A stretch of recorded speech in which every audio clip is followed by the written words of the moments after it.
Bienvenue dans la chaîne des histoires extraordinaires. Avez-vous déjà eu l'impression, quand vous êtes dans votre lit, de tomber et puis de vous réveiller dans un grand sursaut brutal? Cette expérience n'est pas un rêve, et l'histoire qui suit va vous montrer que tout ça est bien réel. Gilbert Chassignon est un ouvrier des plus modestes, mais Rosine est heureuse avec lui.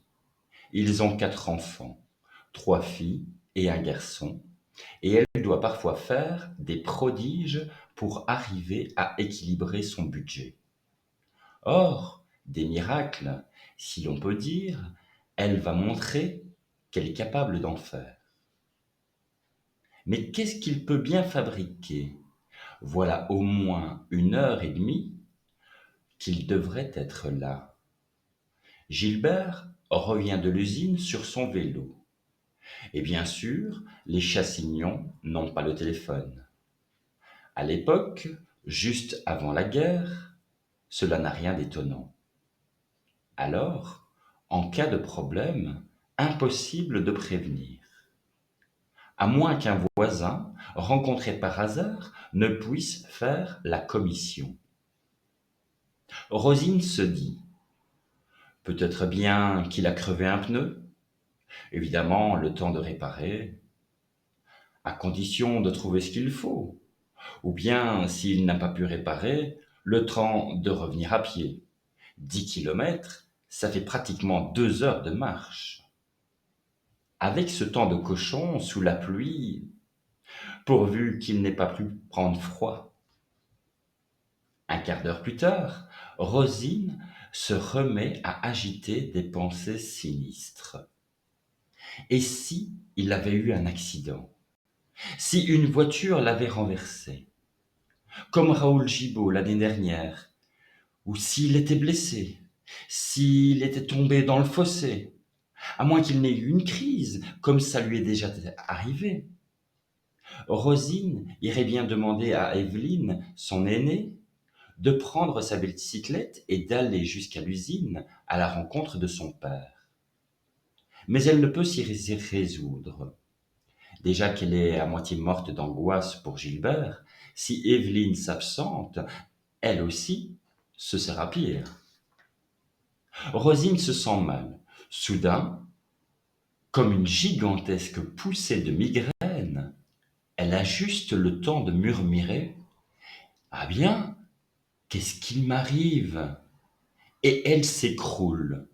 Heureusement, avant de perdre conscience, elle a eu le réflexe de se laisser tomber dans l'unique fauteuil de la maison, celui de Gilbert. Les 3 filles et le gamin regardent leur mère, sans savoir que faire. Evelyne va jusqu'à l'évier pour mouiller un gant de toilette et elle commence à tamponner le front de sa maman. « Maman, qu'est-ce que tu as? Réponds-moi !» Rosine respire d'une manière bizarre, en gémissant un peu, comme si elle était en train de se noyer. Au bout d'un quart d'heure, elle ouvre les yeux et regarde autour d'elle comme si elle sortait d'un rêve. Papa va rentrer, je l'ai vu, tout va bien. Il va arriver dans quelques minutes. Les filles ne comprennent pas vraiment ce que cela veut dire. 5 minutes plus tard, tout le monde entend la clé tourner dans la serrure de la porte d'entrée. Gilbert Chassignon entre, trempé de pluie. Oh, excuse-moi, la mère. Nous avons eu un pépin à l'usine, une courroie de transmission qui a claqué. Il a fallu réparer pour que l'équipe de nuit puisse prendre la suite. Rosine répond. Oui, je sais. J'y suis allé. Même que Lombillard est tombé assis par terre dans une flaque d'huile. Gilbert ne comprend pas. Mais comment tu sais ça, toi? Je ne sais pas. J'ai perdu connaissance et je me suis mise à rêver. C'est comme si j'étais allée à l'usine et j'ai tout vu. Gilbert reste silencieux. Il ne sait ce qu'il faut penser de cette histoire.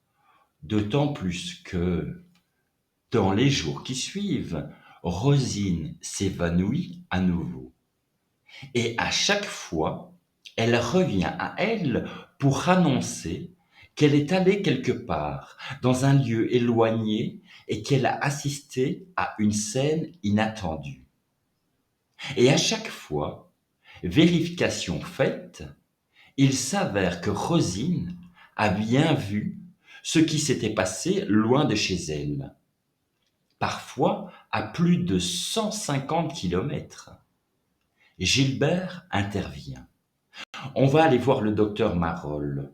Lui saura peut-être ce qui arrive.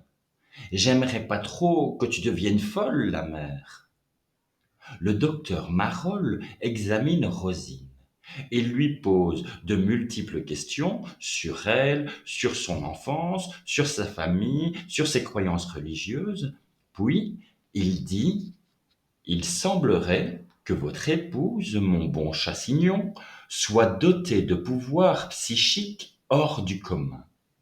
C'est un don du ciel, semble-t-il. Des pouvoirs comment? Des pouvoirs psychiques. Son esprit parvient à accomplir des choses que, normalement, nous sommes incapables de réaliser. D'ailleurs, nous allons faire un petit essai. Ma chère Rosine, asseyez-vous le dos à la fenêtre. Et maintenant, essayez de me décrire les gens qui passent dans la rue. Rosine s'exécute. Elle se concentre, fronce les sourcils. Je vois une dame avec un chapeau vert et un parapluie. Elle donne le bras à un militaire. Et je vois deux bonnes sœurs. Il y a un marchand de tapis qui porte un tapis rouge sur l'épaule gauche. Voilà un grand chien noir et derrière lui, un plus petit, tout blanc. Gilbert Chassignon, qui regarde par la fenêtre à côté du médecin, est bien forcé d'admettre que tout cela est parfaitement exact. À partir de ce jour, le docteur Marolles s'intéresse passionnément à Rosine. C'est curieux, j'ai tenu le compte-rendu exact de toutes les expériences de bilocation de Rosine. C'est ainsi qu'on nomme le pouvoir de se trouver dans deux endroits en même temps. De toute évidence, avec le temps, elle parvient à se transporter par l'esprit de plus en plus loin.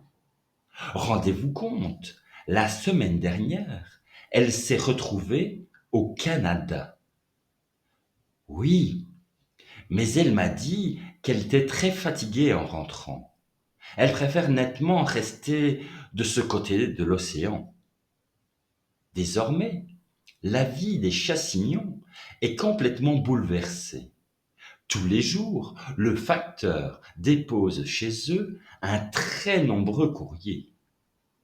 Evelyne aide sa mère à le dépouiller, mais il a fallu mobiliser 2 ou 3 personnes du quartier pour aider à répondre aux lettres.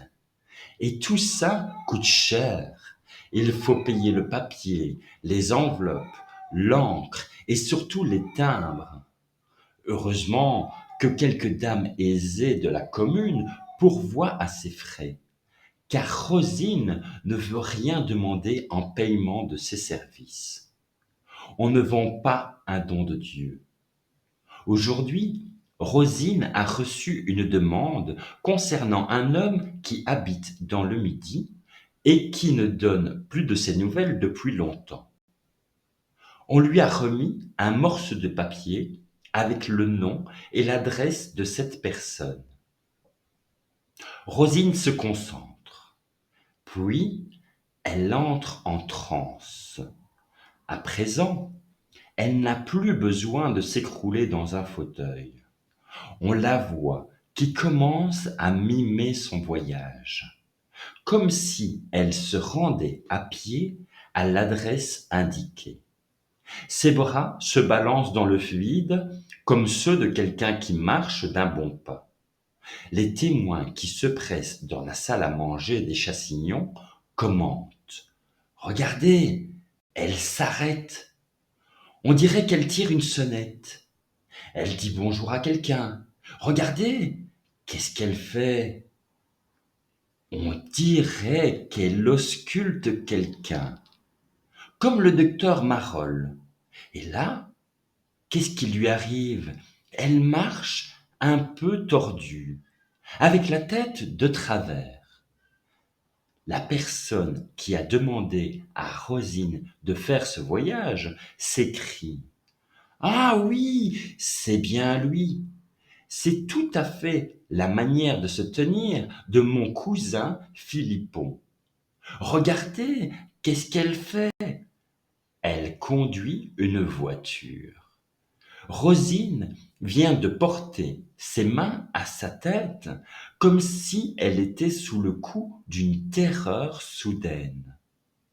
À présent, elle se tient le crâne, gémit, puis elle sort de sa transe et se retrouve parmi les siens. Elle dit: Votre cousin a eu un accident de voiture. Il a eu une fracture du crâne, mais il est sorti d'affaire. Il est à l'hôpital de Marseille. Ne craignez rien, il va se rétablir. À présent, presque tous les jours, sauf le dimanche, jour du Seigneur, Rosine effectue des voyages dans l'espace et revient donner des nouvelles fraîches. Parfois, ces nouvelles sont surprenantes mais positives. Votre neveu va guérir, les médecins l'ont condamné, mais il se trompe, il va mieux, même si ce n'est pas encore évident. L'avenir lui donne bientôt raison. Devant ces prédictions incroyables, Rosine devient un cas qui intéresse les milieux médicaux. On ne peut rien lui reprocher. Elle n'exerce pas la médecine, elle se contente de voir. L'Église aussi s'intéresse à cette femme. On la convoque pour qu'elle puisse rencontrer un évêque assisté de 3 prêtres qui se sont déplacés pour l'interroger.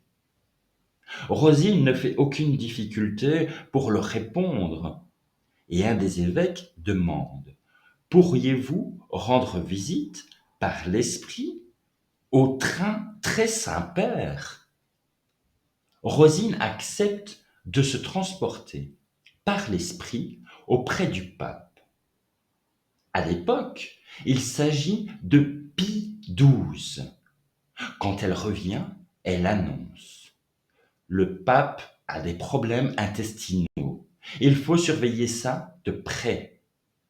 En définitive, les hommes d'Église l'autorisent à effectuer ces voyages étonnants.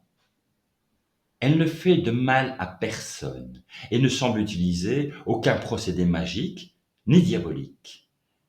Mais à force de voyager par l'esprit, Rosine est amenée à quitter réellement sa province pour se rendre à Paris. Elle est invitée par un général fort connu qui lui offre de l'héberger pendant quelques jours chez lui, avenue Latour-Maubourg, en échange de quelques voyages concernant des personnes qui l'intéressent. Durant ce séjour parisien, Rosine reçoit une proposition professionnelle. Une grande clinique privée du 16e arrondissement lui propose de devenir consultante pour les clients de la clinique. Le salaire qu'on lui offre est tel que Rosine n'a jamais rêvé d'autant d'argent. Elle hésite un peu. Avec tout cet argent, Gilbert pourrait s'arrêter de travailler, mais il faudrait que toute la famille vienne s'installer à Paris. Et ça me fait peur. Evelyne, Pauline, Fernande et François à Paris. Ils seraient déracinés. Et je ne suis pas certaine que ce soit bon pour eux. En définitive, Rosine retourne dans sa province. Et elle reprend ses voyages pour ceux qui en ont besoin. Avec les années, elle préfère quand même de plus en plus les courtes distances.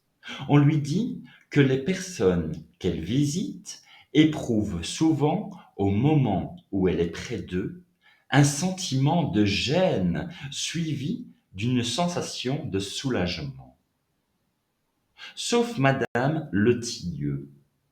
Rosine est revenue de sa visite très rapidement, dans un état d'agitation bien compréhensible. Madame Letilleux était déjà morte quand Rosine est arrivée près d'elle, dans le caveau de la famille.